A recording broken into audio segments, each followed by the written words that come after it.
By way of introduction, I am your in-law. I prefer to be known as a historian rather than as a barrister, although law and the practice of law has been my occupation for the last 30-something years. But there is a connection between the two, because it's my training as a lawyer that has helped me in putting the pieces of the jigsaw together when I've got my hat as a historian on.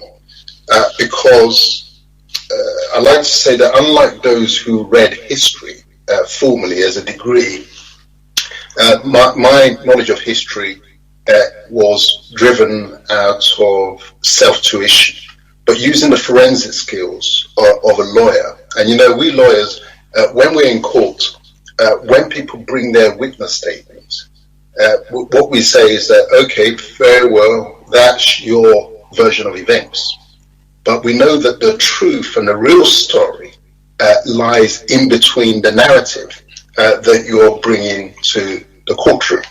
And it's the same approach that I've taken in terms of the study of Nigeria's history, that the books that were written, and largely written by the British colonials and their offspring, that is their evidence, that's their testimony.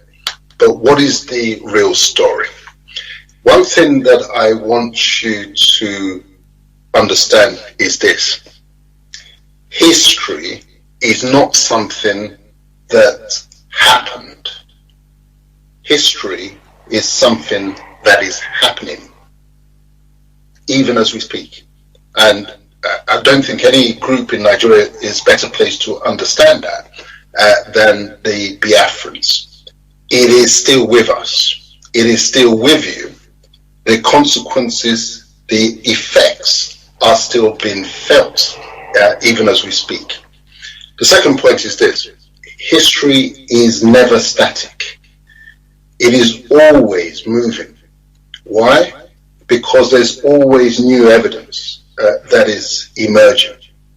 Take, for example, the narrative and the evidence of Mr. Harold Smith. That was not available until, in fact, in full form, wasn't available until we published his story, the Harold Smith story, earlier this year. Some people had managed to get access to the manuscript, but now the story and that evidence is available. But let's bear in mind that there is still evidence that's hidden away, that there is a box of documents that is still classified, not to be released until 2060. They are applying what they call the 100-year rule. So some documents are so sensitive that they've been classified not to be released for 100 years. So until 2060, by which time I suspect most in this audience would have passed on. So there's still relevant evidence that's being withheld. And then putting my lawyer hat on, we know that if we are seeking to find out what really happened, and if you have evidence which is potentially relevant to the issues that we are considering, and if you refuse or fail to bring that evidence to the table for consideration, the court is entitled to presume against you and draw adverse inferences that what you are withholding is incriminating. So if there's nothing to hide, that box needs to be open and needs to be open now. But let me, in terms of the substance of what I want to talk about, I want to talk about a number of things. I want to talk about that January 15, 1966 coup. I want to talk about Decree 34 and the counter coup of July 1966 and the other pogroms that followed. I want to talk about the British role in that war and under the premiership of Harold Wilson, And then I want to, if time allows, share a reading with you from my mother-in-law's book that I helped her to put together, which I think many of you will be able to relate to. But let's start with the January 15 coup. This remains the core issue. It was labeled an Igbo coup, a coup by the Igbos to grab power. That's the narrative that's always been pushed. But as I said, history is never static. New evidence bubbles up and new questions arise. And on the basis of my research, I can see that that narrative is false. And central to that is a number of items of evidence. The first item is this. There's a book titled The Prospects for Democracy. It was written by Chief H.O. Davis, and it was published in January 1961. As a publisher, if a book is published in January 1961, you can assume that it was in production, research, etc., probably a good at least a year and possibly 2 years before. So independence is 1960. This book is published January 1961. But I was struck by some of the contents of this book. Chapter 2 was titled Military Regime in Burma, Pakistan and Sudan. What did those territories have in common apart from military regimes at that time? They were all former British colonies. And here's some interesting extracts from that book. Here's one quotation. The breakdown of parliamentary government in the countries under study, that is Burma, Pakistan and Sudan, carries with it no implication that some other system of democratic governments might not have succeeded where the cabinet government system has failed. We have suggested that a system in which the executive and the legislative functions are separated, as in the American presidential system, would appear to be preferable in newly established democracies. So they all started out with a parliamentary system, all ended up with the presidential system. And you can still reminder, this book was published in 1961, our presidential system came in 1979. So here's been anticipated. Next quote. The real adjustment is the economic development and industrialization calculated to effect a balance between the developed state of parliamentary institution and the improvement in education, industry and technology. The disequilibrium may be so severe that temporary expedients of military regime are called for. The tendency is to withdraw the more advanced parliamentary machine while the development of the complementary institutions of education and industry are speeded up. What they're saying there essentially is this, that the parliamentary system is a very sophisticated system and requires a high level of economic development and industrialization to really make it work. Where you have a situation as we had in Nigeria, where there's insufficient economic development and industrialization, you really can't afford a parliamentary system. You need a presidential system, and the temporary expedient to get you there is military regime. Here's a third quote. Nigeria has a very small army and a nucleus of a navy. It has no air force. Again, bear in mind, this is speaking at January 1961. This is a good omen in the light of our analysis, which minimizes the possibility of a military coup. In the 1959 election manifesto of the NPC, there is a demand for the formation of a large army and expansion of the Navy, and the formation of the nucleus of an Air Force, and the expansion of the police force. No reasons were given. Indeed, none can be given in a manifesto. The there is no doubt that in formulating their policy, the MPC leaders gave due weight to the dangerous possibilities of a large army and an expanded air force at the present stage of the country's development. So there you are, 1961. It's been said it's a good thing. The things that might make military coup possible are not there. Small army, small nucleus of a navy, and no air force. And then in the 1959 MPC manifesto, lo and behold, all those things are coming in. And it is interesting that the foreword to that book, published in 1961, was written by none other than Sir Tafawa Balewa. This is important if you bear in mind that, as I explained in my History of Nigeria, a Fatherless People,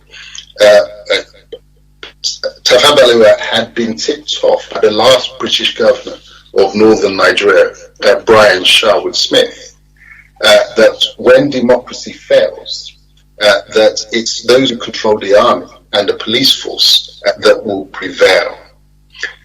That's an important background to my next point, which is the fact that it was a Briton that was head of the Nigerian army until February 1965. Now think about that. Independence 1960. The fundament of an independent state is the ability to control one's own security.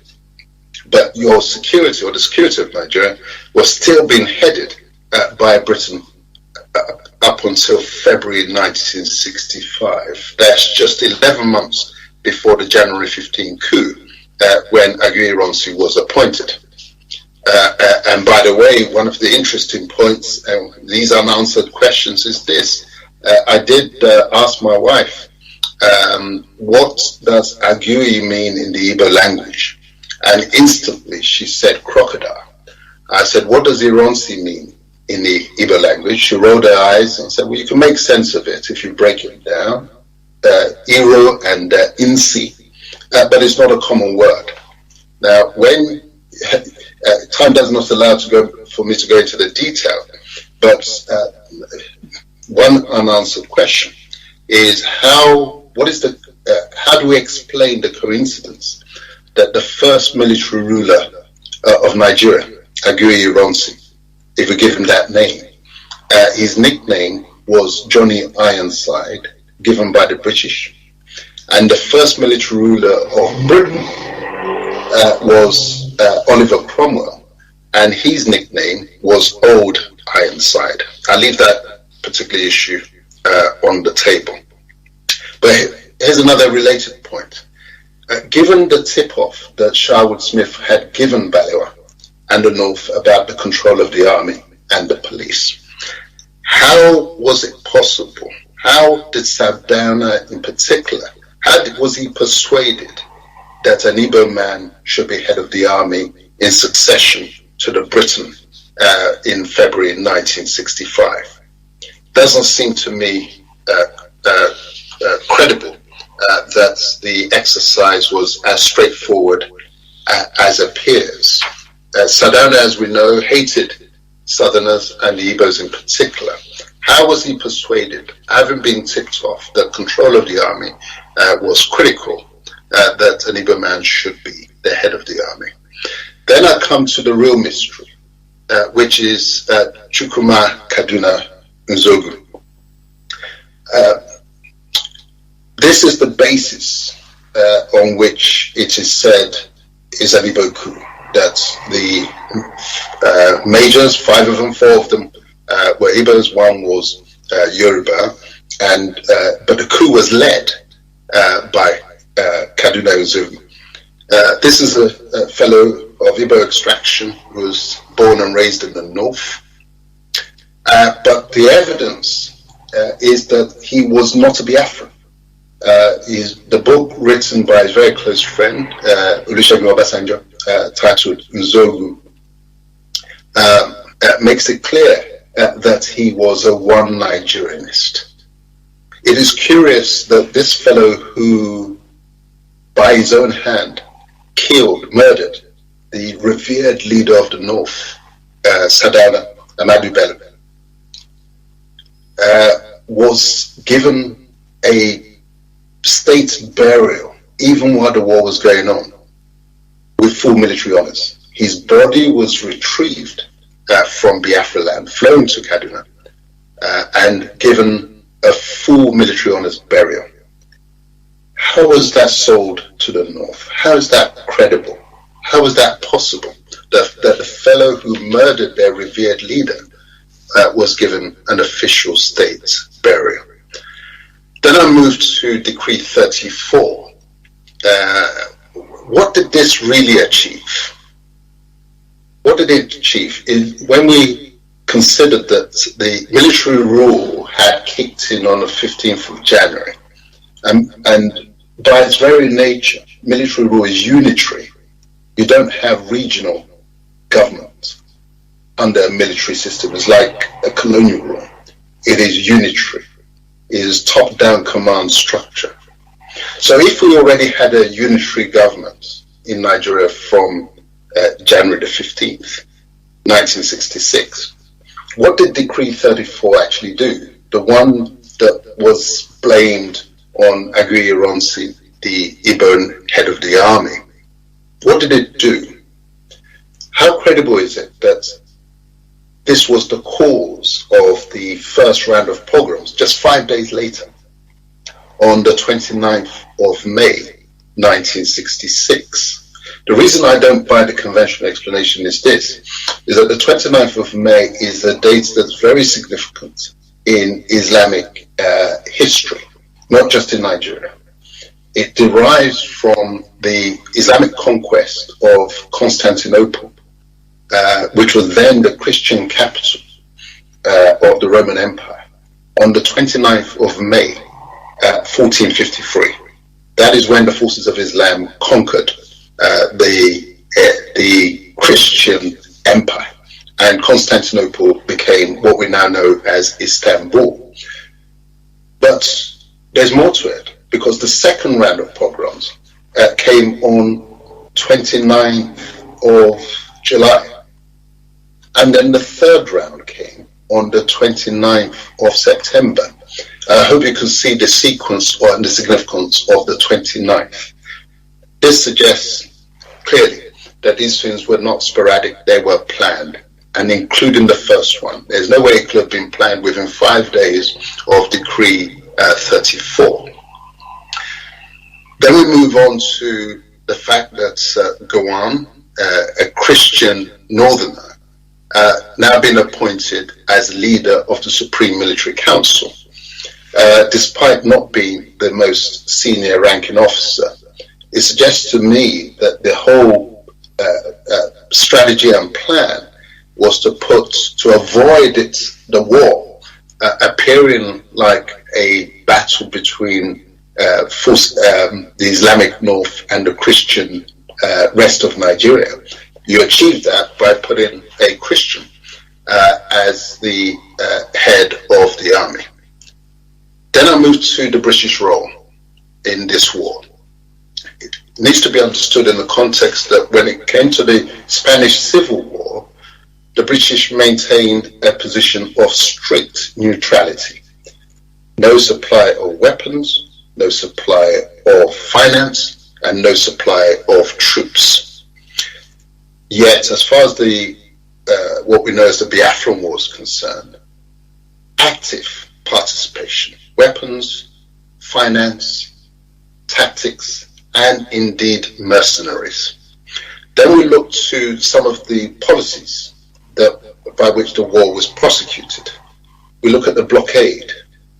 We look at the change of currency, the £20 compensation. I know this is blamed on our law, the Yoruba leader, but I now invite you, as I say, evidence is never static. It always bubbles up eventually. That there's a book, a new book called Aftermath, which is about the Third Reich, the fall of Nazi Germany. And there, at page 196 of that book, you'll find a discussion of how the currency in Nazi Germany was changed. It used to be the Reichsmark, and it was changed to the Deutschmark. Everyone would receive an allowance of 40 Deutschmarks for the first 60 Reichsmarks. Any Reichsmarks beyond the first 60 will be practically worthless. Now you see the origins of that policy. The last bit that I want to share with you is how the war ended. If you recall how the last flight from Uli, they wanted to portray Ojukwu as a coward who abandoned his people. But here's the background to it, and this is from the memoirs of the British Prime Minister himself, Harold Wilson.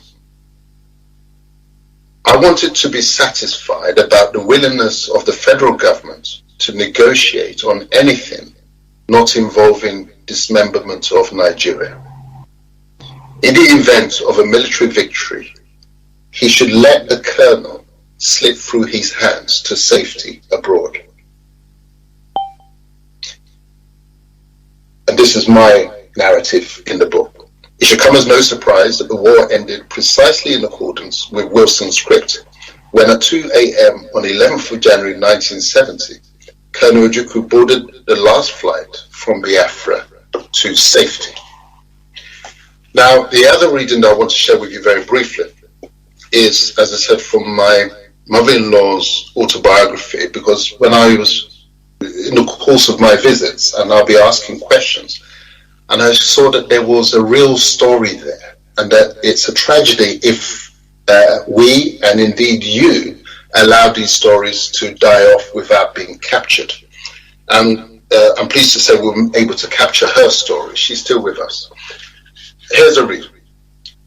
It was just before the end of the war that we had our closest brush with death. Nigerian soldiers came in to destroy a part of town where a very rich man came from. There was a lot of confusion as the Biafran soldiers were running out of their camp shouting that the Nigerians were coming. Next thing, the Nigerian fighter jets were in the air again. They used to fly very low when carrying out their bombing attacks because they knew that there were no guns that could shoot them down. As one fighter jet approached, Alex was carrying Ebelechukwu and I was carrying Ukamaka. Alex was confused in that moment. I said we should hide under the thickets. I was lying on the ground under the thickets, heavily pregnant, and with Ukamaka under me. When little Ukamaka heard the sound of the fighter plane approaching, she would cling to my body in terror. At that moment, Alex was proposing to run with Ebelechukwu to an ukwa tree, which had no cover. But then when I insisted that we stay behind the thicket, he rushed back. It was a good thing too, because just as he did so, a bomb fell by the very tree where he had been heading to with Ebelechukwu. It would have been the end of them both. We were all very shaken by this experience. The truth is that large numbers were killed in the closing days of the war. The Nigerian side bombed an oil palm plant where many people had taken refuge, and it turned into an inferno. Later we heard on the radio Alex's cherished companion news about the ending of the war, that Ojukwu had surrendered on 15th of January 1970. Alex immediately began to discuss about traveling back to our hometown. We decided to hire a 911 lorry for the trip. When Alex went to hire the lorry at the motor park, he saw one of his distant relatives, Joe, passing by and called out to her, "Joe!" He was surprised and asked her what had brought her to Ujali. She said, "War." This is how the war scattered everyone, and family could be living near one another without knowing. She was a nurse who had been working with University of Nigeria Teaching Hospital. We didn't know that she had been transferred to Olu during the war. She asked Alex where his family was, and from there she accompanied him back to our house. She spent 2 days with us. She saw my condition. It's a real pleasure to be with you, Biafrans, and I look forward to the further discussions later.